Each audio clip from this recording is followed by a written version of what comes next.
Bar and restaurants licence సొమ్ములో ఒకేసారి 50% చెల్లించాలని excise అధికారులు సర్క్యులర్ జారీ చేసినందుకు నిరసనగా నాంపల్లి అబ్కారీ భవన్ ముందు తెలంగాణ రాష్ట్ర బార్ అండ్ రెస్టారెంట్స్ యజమానుల సంఘం ఆందోళన వ్యక్తం చేసింది.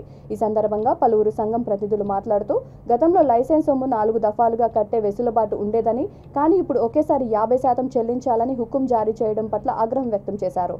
ఈ నెల 20లోగా 50% డబ్బు కట్టకపోతే 3 లక్షల ఫైన్తో పాటు లైసెన్స్ రద్దు చేస్తామని అధికారులు బెదిరిస్తున్నారని వాపోయారు.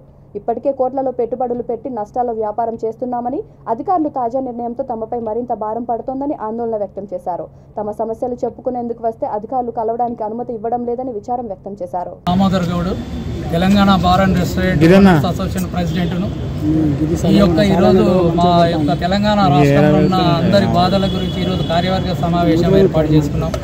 దీని విధంగా ఈరోజు మంత్రులను, కేసీఆర్ గారిని, మన కమిషనర్ గారికి రిప్రజెంటేషన్ ఇద్దామని, ఎందుకంటే కమిషనర్ గారు రేపు 20 తారీఖు లోపల లైసెన్స్ ఫీజు 6 నెలల్లో మొత్తం కట్టాలనే ఉద్దేశం నోటీస్ ఇచ్చారు. దాని మీద 3 లక్షల పెనాల్టీలు 20 తారీఖు కట్టకపోతే అనేది ఒక సర్క్యులర్ ఇష్యూ చేసినందుకు మేము ఇబ్బందులు ఉన్నాము. ఈ సమావేశం ఏంటంటే కరోనా నుండి కూడా మేము నష్టాలు ఉన్నాం. బార్లు కానీ వైన్ షాపులు కానీ గవర్నమెంట్కి 2 కళ్ళ లాంటి రెవెన్యూ ఇచ్చేటోళ్ళం. ఈరోజు వైన్ షాపుకు న్యాయం జరిగింది, బార్లకు అన్యాయం జరిగింది. మేము ఒక 25 మందికి జీవనోపాధి, 25 నుండి 30 మంది జీవనోపాధి ఇస్తున్నాం. వాళ్ళను కాపాడుకుంటూ మేము బతుకుతున్నాం. దీని మీద ఈ యొక్క రెవెన్యూ విషయంలో ఇప్పటి వరకు ఎన్నో గవర్నమెంట్ కానీ పాలసీ మ్యాటర్ అనేది సెప్టెంబర్ లోపల రావాలి. 2029 మేము దాన్ని కూడా సార్ లైసెన్స్ ఫీజు కింద జీవో రాలేదు కాబట్టి అని చెప్పేసి ఆఫీసర్ల చుట్టుముట్టు, మినిస్టర్ల చుట్టుముట్టు, లాస్ట్కి ఏమైంది అక్కడ ఇక్కడ కాకపోతే మినిస్టర్ దగ్గర, కమిషనర్ దగ్గర మా చేతుల్లో లేదంటే కేటీఆర్ దృష్టికి తీసుకుపోయాం. కేటీఆర్ గారు మా బాధలను అర్థం చేసుకొని సిఎస్ గారు సోమేష్ కుమార్ గారికి చెప్పారు. సోమేష్ కుమార్ కూడా మా బాధలను అర్థం చేసుకొని ఓవరాల్గా 4-5 పాయింట్లు దాంట్లో కన్సిడర్ చేస్తాని ఫైల్ కూడా పెట్టారు.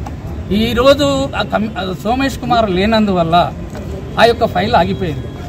ఆ ఫైల్ ఇప్పుడు మినిస్టర్ దగ్గరకు వచ్చింది, సంతకం చేసి పంపించినామని చెప్పి ఇప్పుడు మాకు లాస్ట్ డేట్ వస్తుంది, టైం లేదు. కమిషనర్ గారు ఏమంటారు, నాకు రూల్స్ ప్రకారం 6 నెలల పాత రూల్ ఉంది కాబట్టి 6 నెలల లోపల లైసెన్స్ ఫీజు కట్టమని నోటీస్ అందించి మాకు ఫస్ట్ నుండి కూడా సెప్టెంబర్ నుండి కట్టుకోండి 4 విడతల అక్కడ సిఎస్ గారి దృష్టికి తీసుకుపోయినాం కాబట్టి ఆ పాలసీ వస్తుంది.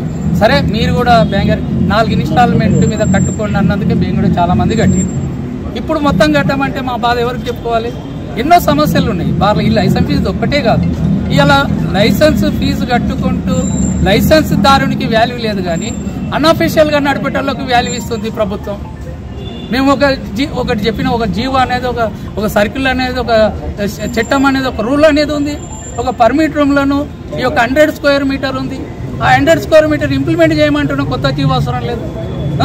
ఈ యొక్క మనకు ఇంతకుముందు వేరు, ఇప్పుడున్న సిటీ హెడ్ క్వార్టర్లలో, మున్సిపాలిటీలలో, కార్పొరేషన్లలో ఈ పర్మిట్ రూమ్ రూల్ ఉంది, బార్కు రూల్ అని పెడుతున్నారు. మరి దీనికి ఎందుకు ఇది చేస్తలేకపోతే అంటే మేము లైసెన్సులను కొట్టుకోసొచ్చే కాలం వచ్చింది ఇప్పుడు.